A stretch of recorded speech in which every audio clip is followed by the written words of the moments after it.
Psychological testing for every school child. Would you want this to be mandatory? Psychological testing for every... Seriously, let kids be kids. Psychological testing for every... There's already too much interference in schools.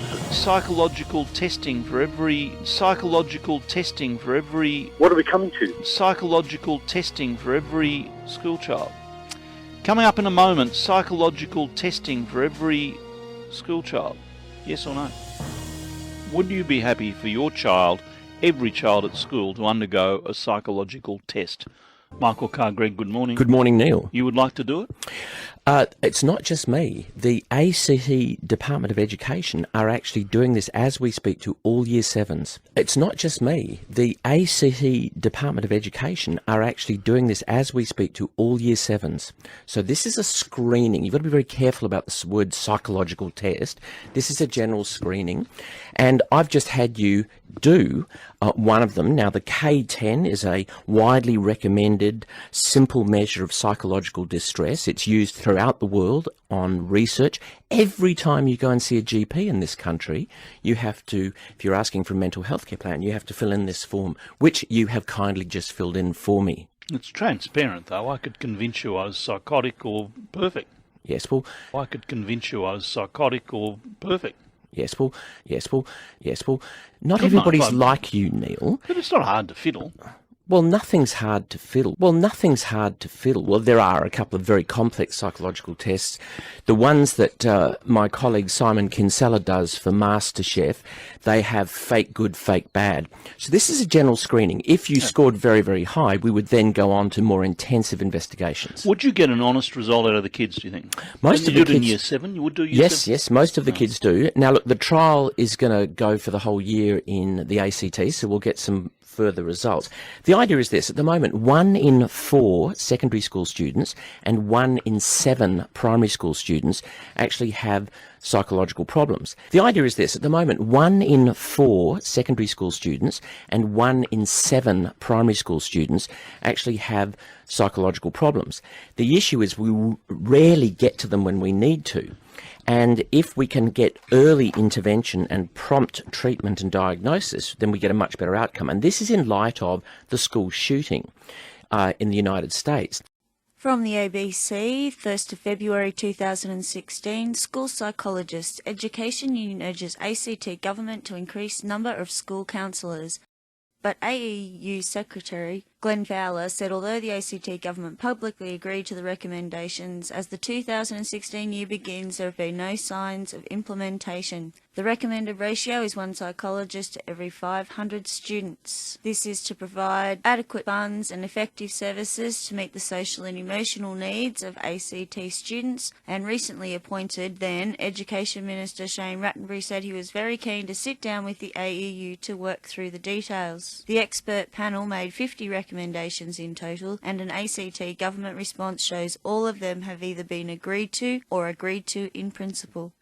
In the United States, the school shooting in the United States. Now, this kid was obviously quite disturbed. Yeah, lots of alarm bells, right? Lots of alarm bells. Had there been this type of mandatory kind of screening early on, way before he manifested all of his problems, they may in fact have been able to get him into treatment. We are here for you, whatever you need, whatever we can do to ease your pain. What do you think of the President's comments? I mean, I really don't think that there is anything he could do. He said that if something's happening, go to your teacher. What could our teachers do in that situation rather than save themselves just as we were? I feel like he really needs to take into consideration all this gun control. There's no reason that a kid, 19 years old, that's been investigated already and not even a year ago, being able to purchase a AR-15 in Broward County right here, and he only got expelled. They didn't even put him into a hospital, nothing for a mental health, nothing. Something needs to be taken care of. I better explain this survey. It's 10 questions, and you have 1, 2, 3, 5 options in each question. Indeed. The options are none of the time, little of the time, some of the time, most of the time, all of the time. Question 1. How often did you feel tired? This is over the past 4 weeks. How often did you feel tired for no good reason? How often did you feel nervous? How often do you feel so nervous nothing had calmed you down? How often do you feel hopeless? How often did you feel restless or fidgety? All the time. How often do you feel so restless you can't sit still all the time? How often do you feel depressed? How often do you feel that everything's an effort? How often do you feel so sad nothing could cheer you up? How often did you feel worthless? So these basically are wonderful ways in which we can screen. And what we find when we look at the population is 78% of the population basically have a score like yours, which means they probably don't need any help at all. 20% probably 20% are problematic, and there's a third group, 2%, which are strongly encouraged to get help as a result of this. Hello, Tom. What do you think? I think it's a bad idea. I mean, seriously, let kids be kids. I mean, seriously, let kids be kids. Kids today watch games, play movies, and do all kinds of stuff on the internet, social media. Of course they're going to lash out. But it's up to the parents to bring them up the right way. If you let the school and the government dictate to your child, you know, if it's good or bad, what are we coming to? If you let the school and the government dictate to your child, you know, if it's good or bad, what are we coming to? Well, Michael? Well, it's a very interesting idea.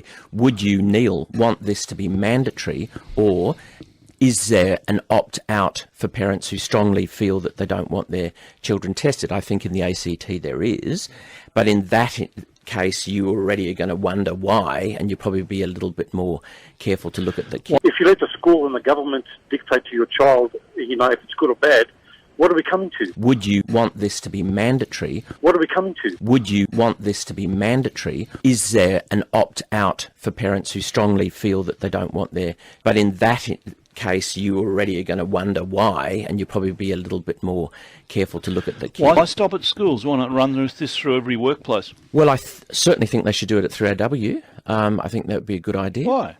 Some of the people on air, I would be fascinated to know if they're suffering from some sort of psychological problem. But look, I think that there are in fact many places where you can't get jobs. For example, Qantas pilots have to do quite intensive psychological testing, and why not? They've got so much life in their hands. Suni, hello. Yeah, hi, how are you? Okay, what do you think? I don't think it's a great idea because, see, what happens if you flag somebody under the psychological testing and you see them as a potential threat, and then grade 8, what do? Their life's gone. Well, for a start, it wouldn't be that you see them as a potential threat. All this does is tell us whether or not there might be a problem with anxiety or depression. It's not a matter of a threat. And if they are, you can then do further psychological testing. If there's no problem, there's no problem. If there is a problem, you can then initiate treatment. Psychological testing in the school. Mandatory kind of screening. Now, to get it clear, Michael, this would be optional. Parents don't want it, they can say no. They can have an opt-out for sure. And remember, this is only for kids in Year 7. But in that case, you already are going to wonder why, and you'll probably be a little bit more careful to look at the kids. But in that case, you already are going to wonder why, and you'll probably be a little bit more careful to look at the kids. So they're coming in from primary school to secondary. And as a parent, you would have agreed to it with your kids? Oh, absolutely, like a shot. Helen, hello. Oh, good morning, Neil and Michael. Hi. Now, what I wanted to say is I think that there's already too much interference in schools. There's already too much interference in schools, private, state, and I think this is just another level. Like, you've got doctors in secondary schools, you've got all these silly gender programs and everything. What happens if the kid has a bad day or a bad week and he does that test and he puts down all the wrong answers? Well, maybe, I guess you would then follow it through. That's right. Yeah. That's the whole point of this, that you would then do an investigation. If you find the kid's fine, you just move on. What happened? We put, what was the word, not pastors in the schools. Chaplains. Chaplains. Did that work? I don't know that it did. No, I don't think... Look, they're wonderful people, but they didn't quite have the psychological skills. They're, for example, not allowed to do psychological testing, and I think that was where it fell short. Thank you very much for coming in. Pleasure. We better not put that test online, have we? No, it's actually online. It's not online at the Beyond Blue website, so if people feel very strongly, they can go and have a look at it. Beyond Blue? Who runs that these days? That would be Julia Gillard, I think. Who's that? Julia Gillard. Oh, no, I'm not aware of that. Thank you very much, Michael Carr-Gregg.